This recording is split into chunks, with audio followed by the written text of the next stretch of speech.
Hello, Internet. Welcome back. I'm Chrissy Duffy, and today we're going to be reading more of my really old fan fiction. This one was posted February 6, 2015, and I was doing a short, little Valentine's Day thing where I wrote 14 different, little short story snippets of just cute. And this one is titled Jitters, and it was chapter 6, but it's like a little one shot that I just put in a little collection because they were all themed for Valentine's Day. That ba ba da ba. So, yay, now that we've got that fixed. Vector stumbled around throughout the house. He had been trying to figure out why she had agreed and what he was supposed to do with himself now. His co-workers, Espio the Chameleon and Charmy Bee, had been supportive of him, which lifted some of the stress off of his shoulders. Sadly, not all of the support of the world could stop his teeth from chattering. Come to think of it, were his teeth still a small tinge of yellow? The green crocodile marched up the steps. He began brushing his teeth again. Espio and Charmy exchanged looks. Isn't that the 15th time he's brushed his teeth? Charmy whispered. Espio nodded. He knew Vector would be stressed about everything being perfect today, but he didn't think the croc would go so OCD on them. It started with him looking for a pair of shoes in the house that were decent by his standards. Then the crocodile insisted on ironing the nicest jacket he owned 5 times. He had taken 10 showers scrubbing any and all dirt off of his person, and now he was on to his teeth. Why did we set him up on a date with Vanilla if he was just going to become a nutcase? The bee whispered. You're still too young, Charmy, the purple chameleon told the 8-year-old. You'll understand when you're older. Is it because he loves Vanilla? The bee asked with innocent eyes. Espio nodded as he looked at the bathroom door. Are you going to give him some advice to calm him down? Or do I have to try and fail miserably first? The bee asked. Espio sighed as he got up from his usual seat. He should have known he wasn't going to be able to meditate any today. He knocked on the bathroom door. Vector, he called. Yes, the croc's voice sounded. Can I come in? He tapped his fingers on the door frame. Why? Vector just opened the door, he ordered. The crocodile gave him a confused look. His mouth was full of toothpaste, but he allowed the ninja into the bathroom. He went back to brushing his teeth in front of the sink. Espio closed the door softly as he sat down on the rim of the tub. So, are you always this obsessive-compulsive when you have dates? His red eyes glared at him before turning back to the mirror. I'll take that as a yes. Espio tapped his fingers on the tub. He turned around. He looked around the small bathroom. He wasn't good with dating advice. The ninja had rarely dated. You know it's going to be okay. Just be yourself. Not everything is going to be perfect, especially if you keep freaking out about it. I know. I'm just jittery, Vector spat into the sink. He looked at the small clock Espio had placed by the sink when he moved in. He wiped the water off his face as he opened the door. He threw on his jacket and walked outside.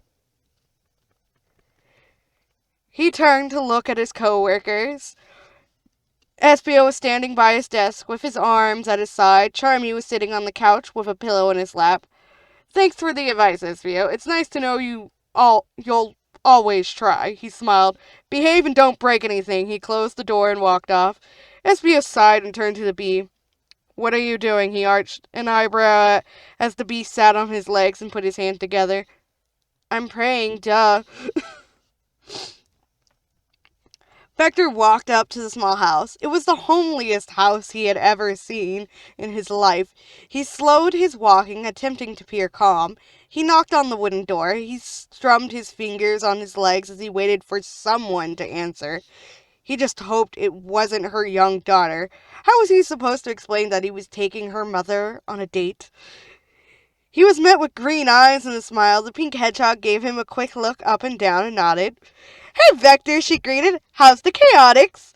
We're doing well, thank you, Amy, he answered. He stood there for a moment, wondering if he should ask for the owner or just run for the hills. Running for the hills was better than this silence any day. I'll be right back, Amy told him as she turned back into the house. Vector listened to Amy's footsteps travel throughout the house. They sounded like they were weighted down by bricks. He smiled. She was heavy-footed. He's here, Amy stated as she came into the room. You ready, or should I serve him tea while he waits for another hour? Vanilla laughed. She was sitting in a seat with her daughter running a brush through her hair. I'm ready, she nodded. Are you sure you girls will be okay here by yourselves? Don't worry, Mother, Cream smiled. We'll be fine. Vector jumped a little as he heard the door open. He smiled as he saw Vanilla. Good evening, Detective, she gave a soft curtsy.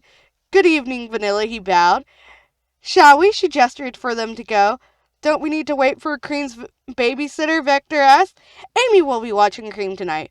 Vector arched an eyebrow. He knew the 14-year-old was maturing, but he wasn't sure if she could fully be responsible for herself and the 8-year-old rabbit.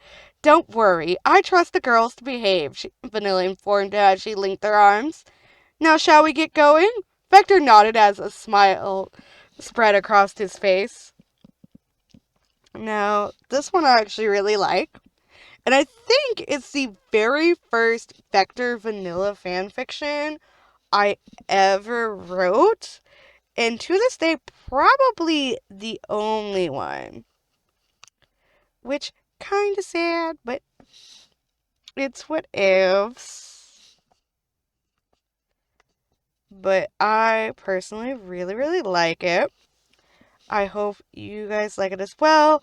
I will leave a link in the pinned comment below for you guys to go and read it. I posted it here on this blog. I believe it's also on fanfiction.net, and I think I also posted it to DeviantArt, but I'm not sure.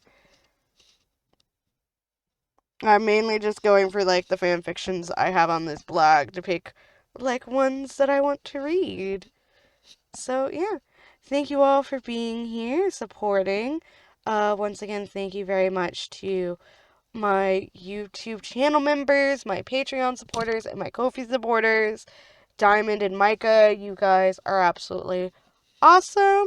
I hope you're all having a lovely day, staying safe, all that good stuff. And yeah, let me know if there's anything else you guys want me to read, and I would be more than happy to read it. Bye-bye! Hiccup.